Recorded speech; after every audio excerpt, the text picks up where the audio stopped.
Hello, everyone, and welcome back to another episode here on Swish City. I'm your host, Bruce Veliz, and in today's episode, we're going to do another one of our NBA offseason breakdown and season previews, diving into every single team leading up into the 2025-2026 NBA season. And in today's episode, I have a special guest, a writer from the Timberwolves fan-sided site Dunking with the Wolves, Eamon Cassles. Eamon, how are you doing today?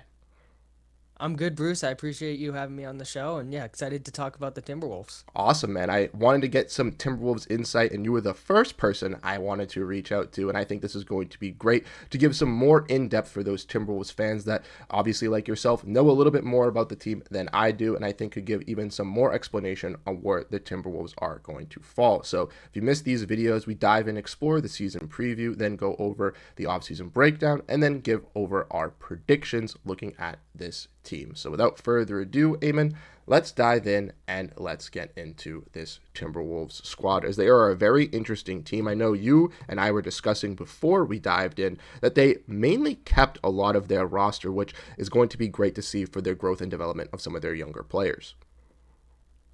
Yeah, absolutely. I mean, we'll probably get into more of the specific offseason moves in general, but I think just retaining Naz Reid and Julius Randle, who are both potential free agents this offseason, is a massive win for the Timberwolves, and I think it will bode well for them in terms of their title chances.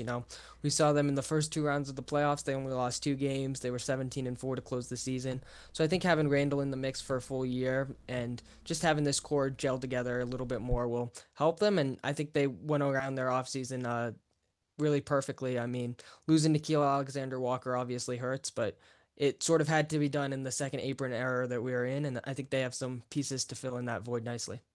Yeah, you mentioned the second apron, obviously a hindrance to many teams, and for the Timberwolves, one that is a little bit more expensive in dealing with a lot of those free agents this year. It was a little bit of a question mark on if they were able to retain everybody, but like you mentioned, they were able to keep their two free agents, their main guys in Julius Randle, Naz Reid, two vital points for their front court, specifically with Rudy Gobert still getting up there in age. But as we can see, Eamon, we have the full breakdown here for the whole entire Minnesota Timberwolves offseason, going over their additions and subtractions. First, let's dive into those additions. The Timberwolves made no trades this offseason, but did make three signings. They brought in Enrique Freeman from the Indiana Pacers, who's on a two-way contract, and they also have made two Exhibit 10 deals, which they might bring one of those guys up for a final roster spot, as they still have one of those open in Zion Pullen and Johnny Juzang with Exhibit 10 deals. Now, with these three players, they have been given some time for the Minnesota Timberwolves so far for the preseason.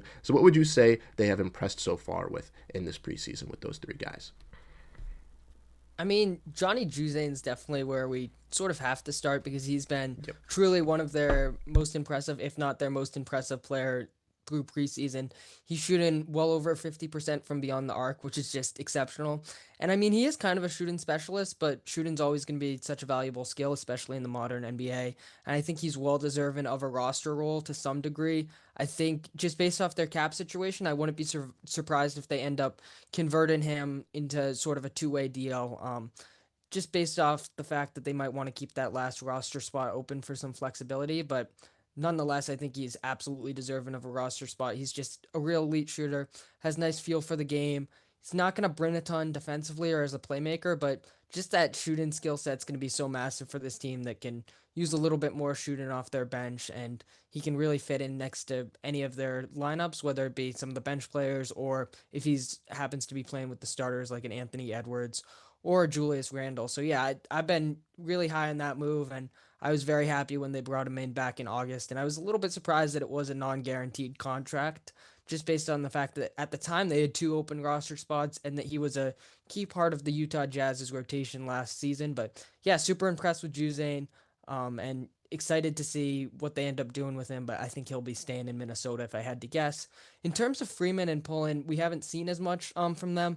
But yeah, Freeman, I think I'm a little bit more intrigued with. He's just a very versatile defender, sort of a hard nosed player. He can do it all. The jump shot's still a question, but he's a good finisher, good rebounder, solid connective playmaker, I guess. And then defensively and just being able to play multiple positions is really his calling card. So we'll see. I was happy that they brought him in on the two way, and I think he'll probably stick around regardless of what they do with Juzane. But yeah, Not a ton to note with those two guys. I think Juzane's the real headliner there. Yeah, it really screamed to me, Juzang, and I saw your tweets from the game one of the preseason where he was absolutely electric from the offensive side of the ball. And I think that kind of makes sense where when evaluating these three guys. Juzang, to me, obviously, with him being on the Utah Jazz, like you mentioned last season, and having some success with UCLA in college, was a little bit of a shocker of a wave to me for the Utah Jazz. But as you know, they're kind of resetting their team with Austin Ainge, trying to evaluate some of their other younger prospects. So moving on from someone that really was not really part of their new direction makes sense. But for the Timberwolves, I think this is an absolute snag, regardless if it is a two-way contract, regardless if it is that last standardized contract. I think he could be a vital scorer and someone that could be utilized on the wings there with Anthony Edwards. I know that one key discrepancy with Ant is his shot creation and shot making, so having those kind of scorers out on the perimeter is very viable. And Juzang could, like you mentioned, really step up and deliver for that in the Timberwolves, regardless if it's in the bench unit or the starting unit. Now, next we dive into who they have drafted, and they made two draft selections. They selected Joan Berenger from France, who had a fantastic Summer League game one. I vividly remember that. And then Rocco Zakarski, another big man. I believe he was from Australia. They acquired that pick in the second round after making some moves with the Phoenix Suns, Chicago Bulls, Los Angeles Lakers to move back after draft day 2. So with those two players, have they really impressed in the Summer League or preseason so far? And where would you kind of put them into this rotation? Yeah, for sure. I think they're both sort of on the outside looking end of the rotation. Chris Finch has discussed expanding the rotation to include potentially 9 players when in the past few years it's been an 8-man rotation, but he did note that the ninth man could sort of fluctuate based on the matchup, and I think that opens up the door for Behringer to get some occasional spot minutes. He specifically mentioned some nights it might be more of a defensive need, which I think specifically opens the door up for him or Jalen Clark, and then other nights it could be a ball handling need. I think that definitely opens the door up for Rob Dillingham. And then he also mentioned it could be a big man need, so that would be clearly Barron. So I think that's where his minutes are going to come, sort of in that Luka Garza role that we saw last season. Occasional spot minutes, a lot of end of game blowout minutes. So yeah, I don't expect him to be a mainstay just because he is still only 18 years old. He turned 19 in November. He just started playing basketball in 2021. So he is definitely raw, but he has been very impressive, especially in Summer League. Preseason, it is clear he's still sort of adjusting to the speed of the game and some of the physicality. We saw him struggle against the Nuggets. Going up against Jonas Valanciunas, he sort of really outpowered him. So I think that's a little bit of a concern, but a very gifted defender and super switchable. So I think he's just a super exciting player, tons of upside.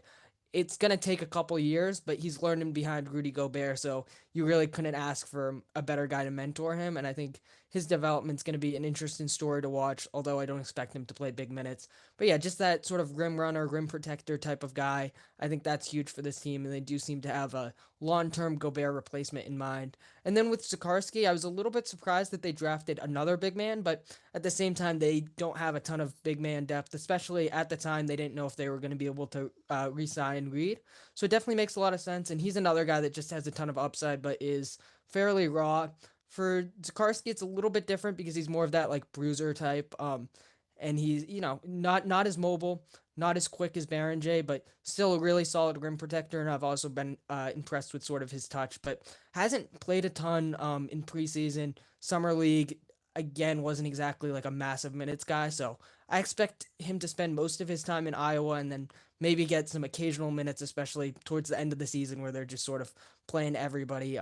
But yeah, definitely another guy that's more of that long-term development type of guy. So that's interesting to hear that obviously the Timberwolves prioritizing this big man group, obviously, like you mentioned, didn't know the certainty of retaining Nasri, but being able to bring back Julius Randle, but also with Rudy Gobert getting older in age, kind of diverting and drafting some depth and youth at that position, even if it doesn't make its rounds for a couple of seasons, I still think is going to be key, especially with how the Timberwolves want to build around Anthony Edwards, have these kind of younger players and depth contracts as well. Investing into this young front court is going to be key. Baron J, like you mentioned, going to be a great mentor, not only because he plays very similar to Rudy Gobert, but also comes from the same area as well, coming from France. So I think that connection is going to be very great. And then Zakarski, kind of a little bit more of that offensive build. Maybe can be that little bit of a diamond in the rough, better than Luka Garza for the Timberwolves here for this team, in kind of my opinion. But once again, two young players to really invest in. And then lastly, the two-way players. We have Tristan Newton, Enrique Freeman, and Rocco Zakarski. We already talked about Freeman and Zakarski, but I'd like to ask you what your thoughts on Newton are, and then if they were to convert Johnny Juzang to a two-way contract, who would you think would be possibly the one getting cut? Yeah, I mean, unfortunately, I think Newton's kind of the odd man out. I'll start positively though. I think there's a lot to like with his game. He has great size. College champion, so he's a proven winner. Sort of that combo guard, pretty solid playmaker and finisher as well. But I just think with Juzane, he's sort of the odd man out. I mean, we saw Freeman.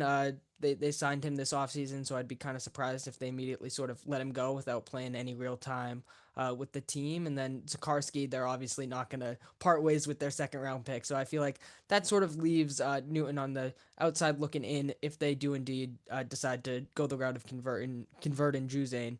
And then also sign in Bones Highland. I think you have 3 point guards, so it's not a terrible thing to have 4 point guards, especially when, quite frankly, none of them are all that great. But at the same time, I think that's a position that they might potentially look to sacrifice. So yeah, I think it's potentially between Newton and Freeman. I mean, maybe if they feel like Freeman and Juzane are just overlapping in terms of their both wins, they could part ways with Freeman. But if I had to guess, I think Juzane will get converted and Newton will unfortunately be waived. But I mean, he's still only in his second year, and I would expect him to get another opportunity elsewhere for sure. Yeah, there are plenty of teams that have had players that are on two-way contracts or guys that kind of fall into this similar route. So it makes sense on why something like this would kind of potentially transpire or happen, unfortunately, for the Timberwolves in losing a player like Newton. But ultimately, them still having a guy in Johnny Juzang is going to be valuable to bring on a two-way if that's the case, because they still get that undivided talent. So, Eamon, now that we went over the additions, let's go over the subtractions and go over who the Timberwolves ended up losing. They ultimately ended up letting go of Luka Garza and Josh Minott, where both of them ended up going to the Boston Celtics, our hometown team. Obviously, some exciting stuff to look for in there. But what are they going to bring to that Boston Celtics squad that they didn't necessarily get to bring for the Minnesota Timberwolves due to the fact that they were kind of hindered in that rotation? Yeah, for sure. So I think Minott's going to be the real impact player, and we've already seen it a little bit in preseason. Just really incredible energy on both ends of the court, and I think that's what I really like about his game. Loaded Timberwolves rotation, so it makes sense that he didn't really get an opportunity there, and he still probably wouldn't have with Alexander Walker leaving. But for a Celtics team that really lacks win depth, especially with the Tatum injury, I think he's going to get a massive opportunity. And yeah, just a guy that can guard multiple positions, rebounds the ball really well, athletic finisher. I think he brings a lot to the table, and I think we're going to see him have a big role with the Celtics. And then with Garza, an offensive minded big man, really gifted scorer. I mean, if you look at some of like his points per minute stats, it's kind of crazy. You're like, why isn't this guy playing more? But then you look at the defensive end of the court, and it's clear he has some deficiencies there. Not very quick, not very switchable. But at the same time, I think you'll get solid minutes with the Celtics team as they do lack big man depth. And if he can put it together offensively, he's a really, really gifted inside scorer. He's got nice touch. He has some really nice moves and playmaking chops as well. So I think he could get some minutes with this team, but I would say Minot is probably going to be just a little bit more impactful. And we saw that back in Minnesota, he got slightly more minutes and was almost getting some spot minutes last year before Jalen Clark really took his place in the rotation.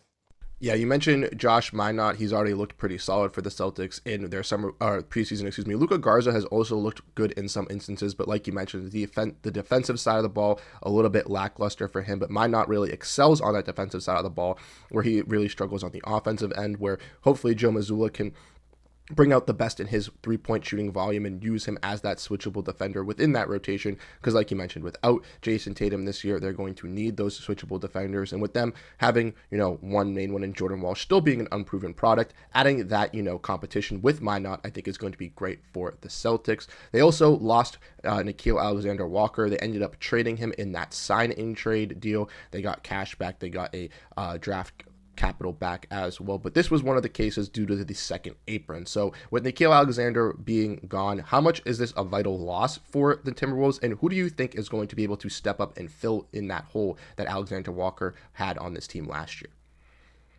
Yeah, I mean, it's always going to be somewhat of a concern when you lose one of your top eight rotation players and you don't make a move to necessarily fill that void. Especially Alexander Walker was just so impactful on both ends of the court.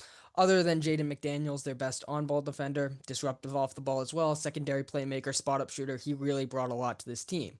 With that being said, I'm very confident in Terrence Shannon Jr., and all indications are based off preseason, based off summer league, and based off some of the coaches' comments they're very high on him organizationally, and I think he's going to have a clear role as that eighth man in this rotation. And yeah, I really like what Terrence Shannon brings to this team. I mean, he's 25, so he's a little bit more polished than your typical second year player. But yeah, just a guy that attacks the rim with absolute force. Very solid and underrated playmaker as well. Shooting, we'll see if that can develop, but definitely has the potential to be an above average spot up guy. And then defensively, he's not an elite on ball defender like Alexander Walker is. I think they're going to more so look to Jalen Clark to fill that void. But at the same time, he's super disruptive off the ball, brings great energy, and he can guard on the ball as well. So I think between him and then Jalen Clark, who's just a really, really, really good defender, with the potential to be that spot up shooter. He shot the ball very well, but that wasn't necessarily his game in college. I think those two have enough to fill this Nickeil Alexander Walker void. The bigger question to me is Rob Dillingham ready to take on a bigger role? And sort of with that, what production are they going to be able to get out of a 38-year-old Mike Conley? I think that's the bigger concern to me rather than filling that Alexander Walker void, just because I am super high on Terrence Shannon Jr., especially given what we've seen from him in the preseason. Well, I'm glad to hear the uproar about Terrence Shannon Jr. because I know that a lot of Timberwolves fans have kept an eye on him, and many fans across the league have kept an eye on him as an intriguing young piece that hasn't really been able to find his room in this Timberwolves rotation. But now, obviously, with Alexander Walker being out, he gets that little bit of a rise. Hopefully, another player that you mentioned in Rob Dillingham gets a little bit of a rise, and these younger players can really show to the Minnesota Timberwolves that they were worthy of these selections, worthy of these draft picks, and can be filler players for this rotation, not only for this year, but for the future to come as well. Mention one other player from the Timberwolves that did leave, and that was Jesse Edwards, a former two-way player. He goes and signs overseas. Was there anything that you really took from Jesse Edwards, or is he just kind of a filler player for the Timberwolves? I mean, he was a solid like screen setter, rebounder, solid inside game. But when you saw that they drafted Baron J and Zakarski, it sort of made sense that they weren't going to have three sort of developmental big men. I was kind of surprised he didn't get another two way, but I mean, at the same time, it's just so competitive in the NBA. So yeah, not too shocked that he ended up leaving. And like you mentioned, obviously they'd rather keep their draft picks, rather invest in that. So unfortunately for Jesse Edwards, that comes into play. But with the Timberwolves, we now dive into their depth chart, looking at this roster. And I have to ask you, obviously Mike Conley I put as the starting point guard here just because I do think he will start. But we could see Anthony Edwards running that guard rotation with Dante DiVincenzo in this rotation. Would you predict that this is the starting five for the Timberwolves, or would you say it's a little bit different, Eamon? Yeah, I definitely think the indications are that this is going to be the starting lineup from day one. Now, is this going to be the starting lineup in January, February, and then as we get into the playoffs? I'm not positive. But from day one, I do think this is going to be the starting lineup. We've seen Chris Finch talk about how he likes DiVincenzo off the ball more. I think that sort of hints at Conley's going to start. They trust Conley. Conley started when this team has been healthy in the preseason. So I'd be surprised if Conley doesn't start on day one. And I do think yeah, he obviously has certain limitations. He's 38. He's declined significantly as a shot creator and scorer. But at the same time, I do really value what Conley brings to this team as that really offensive organizer. He's still a high level playmaker. And for a Timberwolves team that, quite frankly, doesn't have the best decision makers, I think it's important to have that sort of table setter in Mike Conley. And if you look at some of the on off numbers from last year, Conley really did make a positive impact, despite, some of the concerns that him declining as a scorer, being a defensive target. I get all of that, but I do really value having that guy who can orchestrate the offense like Conley, and I still think he can make a positive impact on this team overall. Well, I know that you definitely value a guy in Mike Conley because both of our favorite player is Chris Paul, and that is the true definition of initiator, setup, and playmaker. And Mike Conley, I feel like in that time span, we were big fans of, but never really got that limelight. And now with the Timberwolves, ultimately has gotten a little bit older, but can still be that valuable veteran in setting up that offense and being that initiator. And like you mentioned, I still think that's something that the Timberwolves desperately do need. Then looking at this bench rotation here, we got Rob Dillingham, Dante DiVincenzo, who, like you mentioned, could get some starting points throughout the season, but maybe not at the start. Terrence Shannon Jr. kind of being that Nickeil Alexander-Walker filler. Leonard Miller, Naz Reid. Do we have a big year for Leonard Miller this year? Because he's been another Timberwolves player that's been kind of on the edges, but hasn't really been able to pan out. Do we think he could really step up and deliver with this rotation being a little bit weaker with the wings? For Miller, I think it's going to be tough just because when you look at this Timberwolves rotation, even though Chris Finch does want to expand it, clearly Naz Reid and Dante DiVincenzo are going to have premier roles off the bench, and they're going to take up more minutes than most players have or most teams have on the bench as that sixth and seventh man. And then Terrence Shannon Jr., I think he fills into that eighth man role. And then after that, I feel like it's still Jalen Clark, Dillingham, and Baron J competing for that spot ninth man. And I feel like that sort of leaves Miller on the outside looking in. I did kind of like what I saw from him in the summer league as well. Preseason, he just returned yesterday, but they weren't playing an NBA team, so we haven't really seen him in preseason too much. But yeah, I mean, he's a versatile defender, really solid hustle player, grabs rebounds. Solid play finisher. I think the concern is just really the shooting, and if they do play him, I'd actually expect to see him in that sort of backup big man role. If Baron J isn't ready and they feel like they need an extra big, I could see them using Miller as that potential like small ball five because he does have really solid positional size at 6'10", and then with the lack of shooting, I think he's just better adapted to playing that center role as opposed to a winner forward. And then that makes some sense too with Leonard kind of being that rebounding for small ball five. And then lastly, when looking at these three other guys, Bones Highland, Jalen Clark, Joe Ingles, I know you talked about Jalen Clark and Bones Highland a little bit. You expect Clark to kind of be that mainstay for this third rotation? Yeah, I think Clark will be sort of a low minutes guy, but I think if you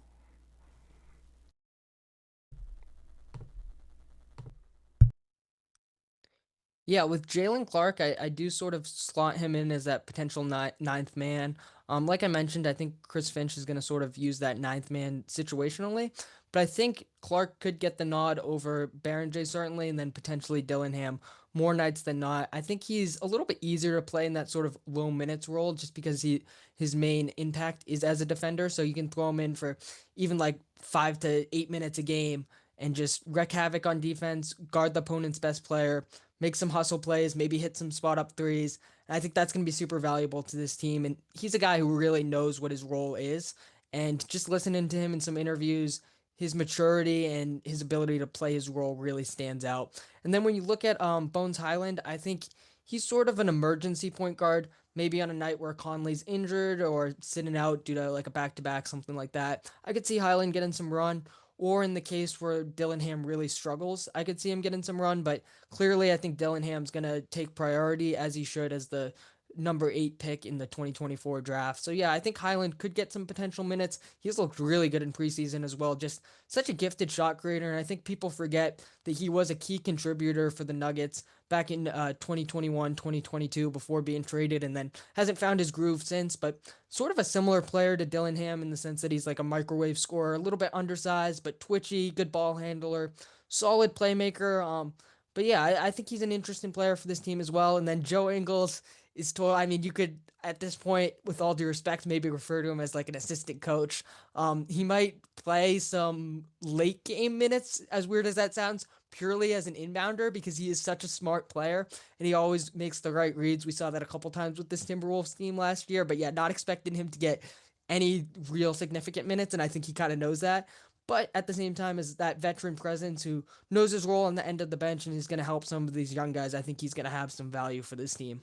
Yeah, I really like that comparison for Joe Ingles at the end there. That kind of veteran, kind of coach on the sidelines, just helping out the team. Because that's where I kind of saw it, and I was a little bit shocked with this signing that they were able to bring him back, just because he didn't really play much for them last season. Kind of was used as that situational kind of veteran wing, just as a scorer for them last year. So I kind of see him being in that same position. And then Bones Highland, I really like how you talked about him because the Denver Nuggets Bones Highland that we saw a couple years ago was very effective offensively, and unfortunately, he just hasn't been able to find that rhythm. I know he signed a two-way deal with the Timberwolves at the end of last year, right? So he's been able to get some comfortability around him, and hopefully that organization still believes in him. Obviously, they do bring him as that third point guard and onto this roster, but as someone that can still be as a situational tertiary scorer for this team, respectively, if they do need it, like you were talking about with Conley being injured or sitting him on a back to back. And then Jalen Clark kind of overlooked this signing, or kind of because it happened late last year. He was converted from that two-way to a standardized contract, but one of the better on-ball defenders, and